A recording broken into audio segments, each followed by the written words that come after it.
What's up, y'all, and welcome back to the Grim Runner. It's your boy Clef Mikado, and we back at it again with another video today. Today, we actually have a real special video where we're going to be talking about the 5.7 liter Hemi engine and the different types of modifications you can do to the 5.7 liter to make this thing much faster than what it is out of the factory. Now, as we all know, the 5.7 liter Hemi engine is not a slouch.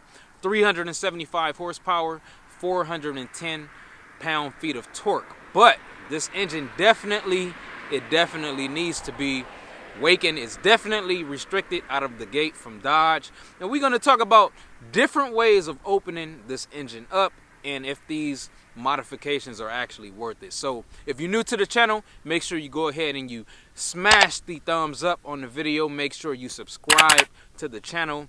Make sure you hit the notification bell so you can be notified every single time I drop a video. And we're going to go ahead and we're going to jump right into the topic.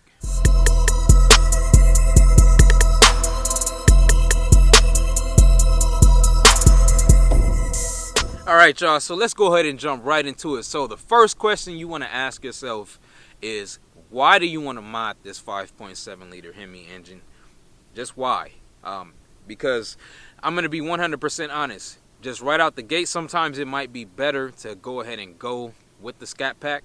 The Scat Pack is going to cost you, what, maybe $8,000 to $9,000 more. And you already have that engine that's fully built for performance. So sometimes you want to ask yourself why, because adding these different modifications, as you start to get different ones, and the price is going to add up a little bit, and sometimes you might spend a little bit more than what it might cost to get the actual Scat Pack. But I know everyone's situation is different. I know, at least for me, this was my first V8, so I didn't want to jump right into a car with that much power, not knowing if I could actually handle it or not, because all that power going to the rear wheel is dangerous. That's why you see a lot of crashed Scat Packs and a lot of crashed Hellcats, because a lot of guys, they just jump right into these vehicles and they have no idea how to drive them. And then also the insurance is going to be a little bit more pricier on the Scat Pack.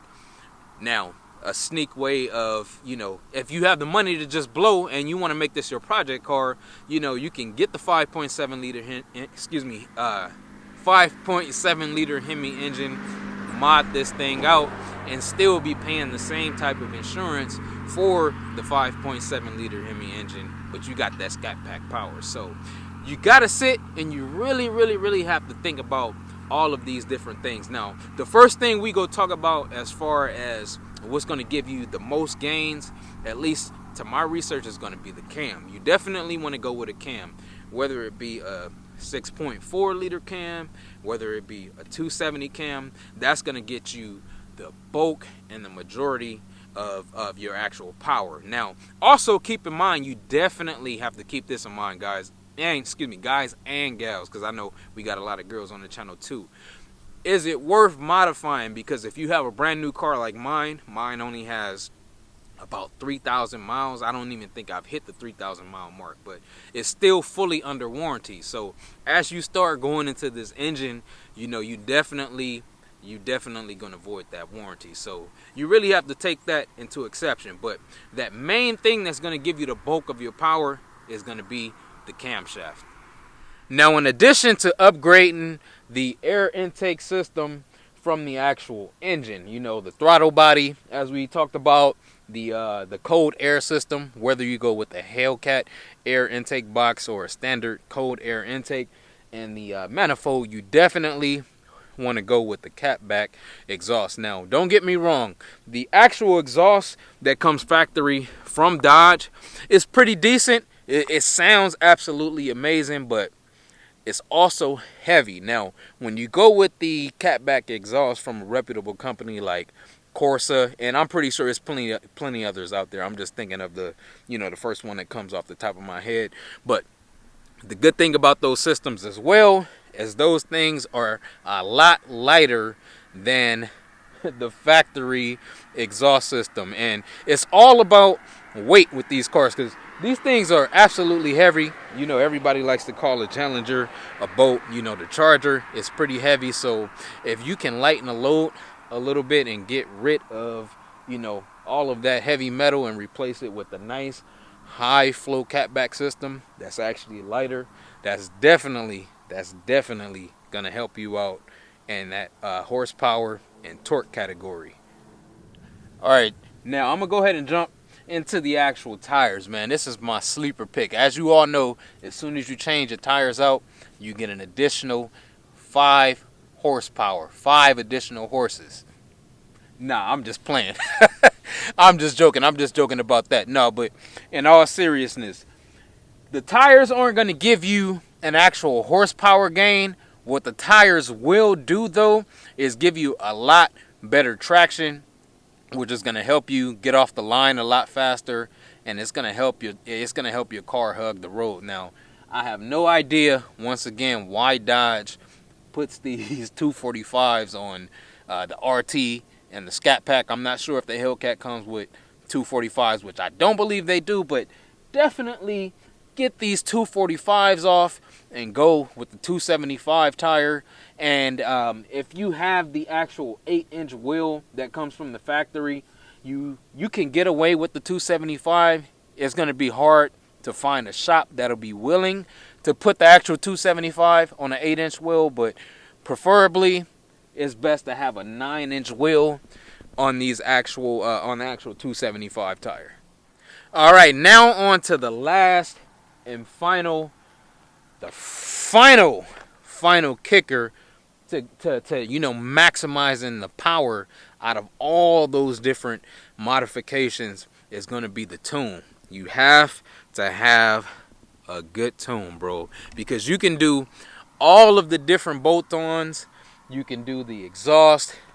None of that stuff is really going to matter without a proper tune. Now, don't get me wrong, you'll feel some type of performance gain. You'll feel some type of power gain, but you want to maximize every single thing that you do when it comes to performance modifications on this car. So you definitely want to go with a good tuner. Now, me personally, I'm not 100% certain about tuners. If you in the community, if you on this video, make sure you go ahead and comment down if you know of an actual good tuner. The only one that I really know about is Diablo Sports Tuner, and I believe, to my knowledge, you can do that or program your PCM yourself with that tuner, but you might also want to take it and get it professionally done as well. So if you can find a good tuner, make sure you do that. I know with the Diablo, you can get the 93 octane tune on this thing and start running that 93 on this joint, and yeah, man, it's definitely gonna open this motor up. And that pretty much wraps it up as far as the different modifications that you can do to the car to get some nice power gains. Now, I just want to talk real briefly about, is it worth it? Because you can definitely spend up to $10,000, depending on if you want to go with the whole entire setup. So to me, I think so. To me, and everyone's situation is going to be a lot different. It's all subjective. It's based on what you want to do. Now, I love this RT. I don't want to trade it in. I'm happy with the RT, and this is my baby. This is kind of like going to be my my project car for the most part. Now, even though I'm still under warranty, I'm heavily debating on what I want to do, but I think it's going to be worth it. I want to keep this car around for a long time, so I actually don't mind spending that money, and I want to build a sleeper. That's my personal preference. I want to build a sleeper, so when somebody pull up on the side of me and hey, that's just RT, and then I get the punching on it, and just like I had some little trolls that was just riding by on their bicycles down the street as I'm filming me, trying to talk smack while I'm filming and saying, hey, oh, it's not a Hellcat, it's not a SRT. I don't give a damn. If I really wanted one, I can get one. So yeah, man, it's all gonna be based on based on preference. It's gonna be based on preference. I think it's worth it, especially you don't have to do every single modification. You can do something as simple as the cold air intake setup, change that out, go with the different exhaust, and just get you a nice little tune and get you some nice power gains. You know, put some shorty headers on there and you can see some good power, and you'll be a lot faster than most of the RTs on the road. But if you really want to get down to the nitty gritty, you have to get that cam. You got to get that cam. Not only will your car perform a lot better, the sound of the cam in these things is insane. Insane, man. So that's go wrap it up for the video.